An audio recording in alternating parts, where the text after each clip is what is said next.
Right, so it's early September. There is undoubtable signs of winter coming, or autumn coming, and it's going to get muddy around here pretty quickly.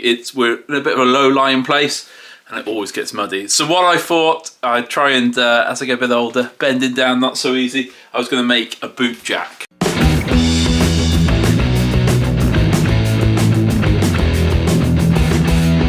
So something to pull my boots off with. I've been messing around, trying to work out sizes. Just gonna make it out of a piece of oak, but I've got this bit of ply here, and I kind of dummied up a little V that I can get my boot in and my lad's boot in to make sure it's small enough for that as well, as he's got the smallest feet. So I'm gonna make this. I've got this nice piece of oak here, a little bit dark. It's obviously a few years old, been in the shed for a while, so it doesn't really owe me anything.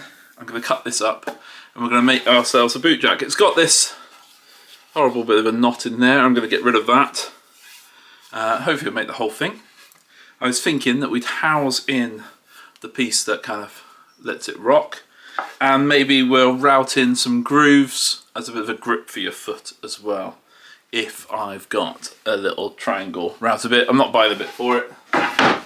So let's rip that down to start with, and then we can start shaping it up.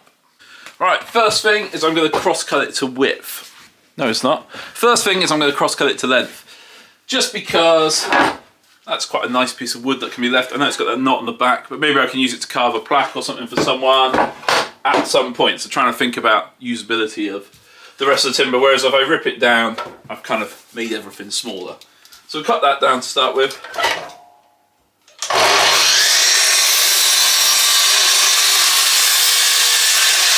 I'm cutting that to 330 millimeters. Okay, then we're going to rip this down. Now it's got like a little bit of sapwood, kind of pretty, but I'm going to take that off. We'll go on this other side, and I'm going to rip it to about 120 wide. Doesn't want to be huge, does it?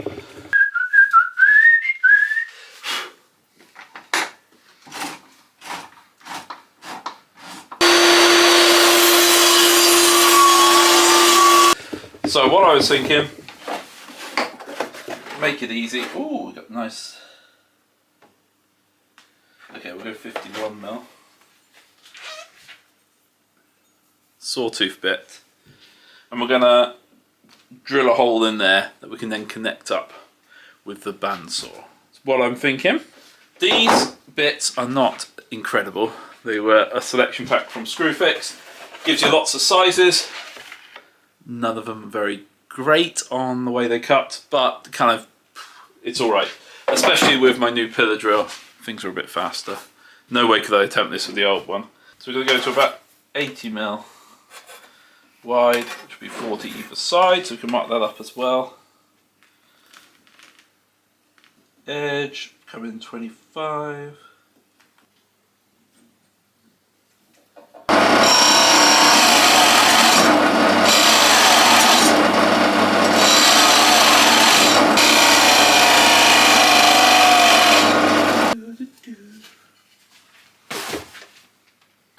Now if we're clever with some of the order that we do things, we can save ourselves a few jobs. So rather than have it, so I'm going to route some grooves across this now. I've got this rather lovely little pointy bit, and I think that would be perfect to route some grooves across.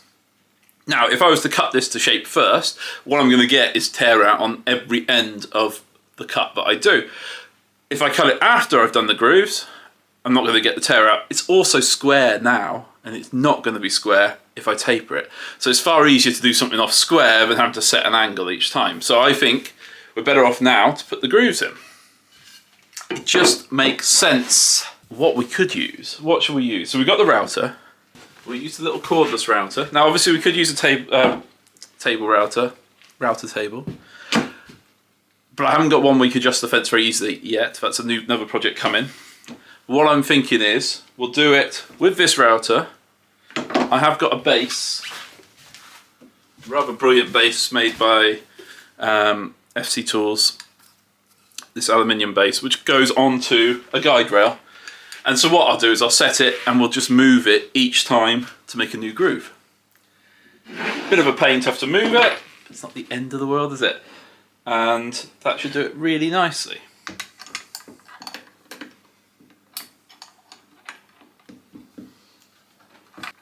Well, a lot of good that is on this bit. It's got a line there that shows you how far in it should go, but it bottoms out before it gets there. So it's not going in that deep, is it? It wants to be in this one instead. You're going to find a little pin. Let's try it on a little sample piece of wood first.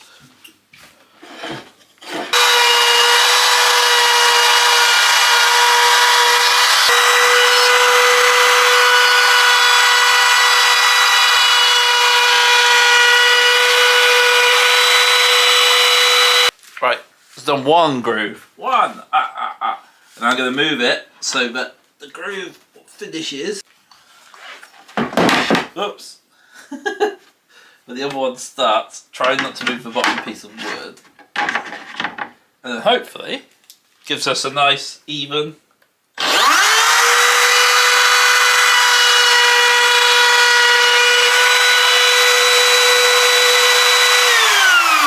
does! That works well. Nice and easy, isn't it?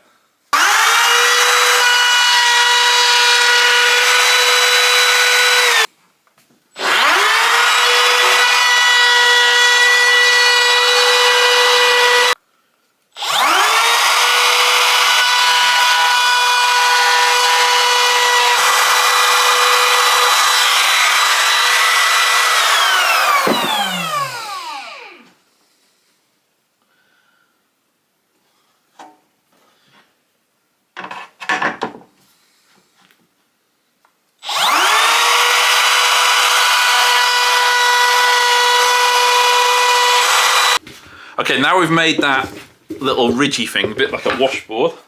Like my washboard abs, ha ha ha. It's time to do a housing joint on the back. So what I'm going to do, use the miter saw. We'll set it, we don't need to be that deep.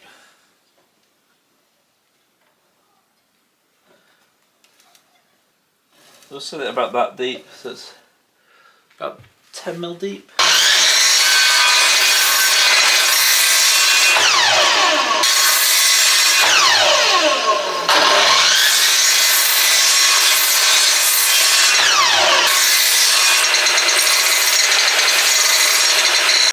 Okay, so how's that out? Just need to tidy that up with a chisel. Get the bench hook somewhere.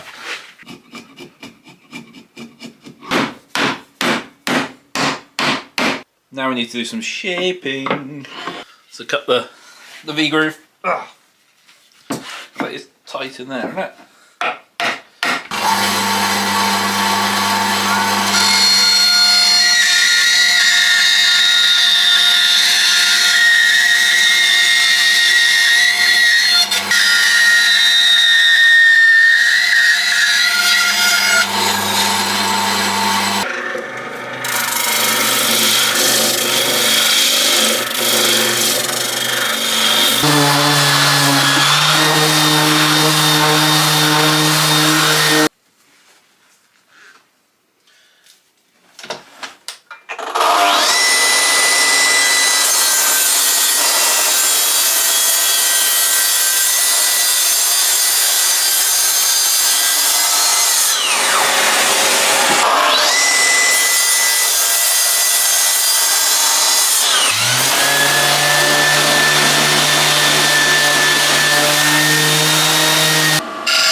Just to finish off now, we'll add a little chamfer, tiny little chamfer. So we've got a bearing guided bit here.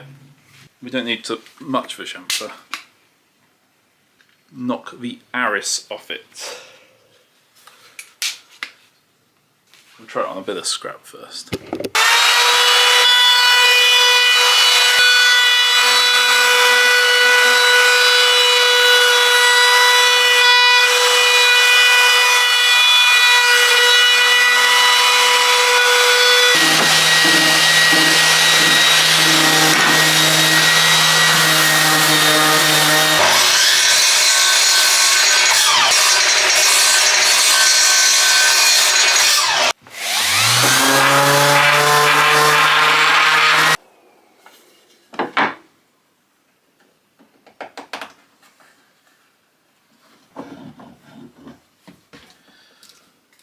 Okay, we want to glue the housing joint.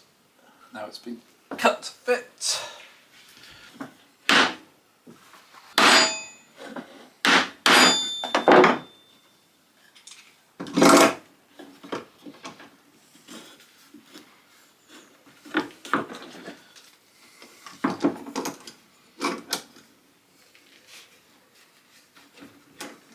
So I have clamped that up, and I will leave that to dry and cover. Final sanded tomorrow. We can oil it up with something. That's ready to go. Take this off. Next day. It's a rainy one.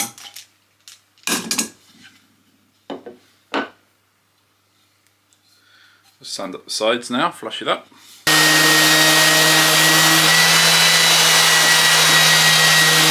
Okay, so before we oil it, we will brand it.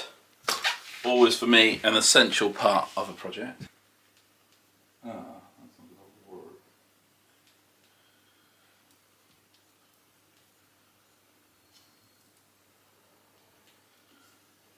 Gloves on. Okay, last but not least is to oil it or give it a few coats of oil, ideally. An oiled finish is never finished, I was always taught. You need to oil it once a day for a week, once a week for a month, once a month for a year, and then once a year for the rest of its life. But there's not many that do that though, is there? Let's be honest. So we'll give it a couple of coats and we'll see how it goes. Making sure that we rub it in nicely into the end grain as the main place it's going to soak it up, and into all these grooves.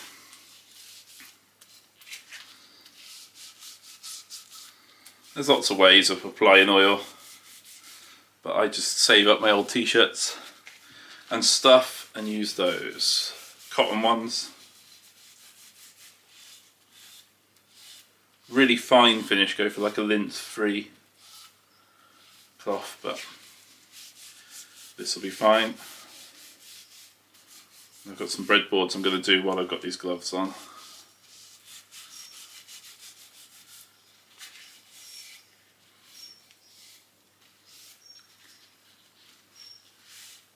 There you go, it's only a Bootjack. Looks quite nice. Let's let that dry, give a few more coats of oil on it, and then let's try it out.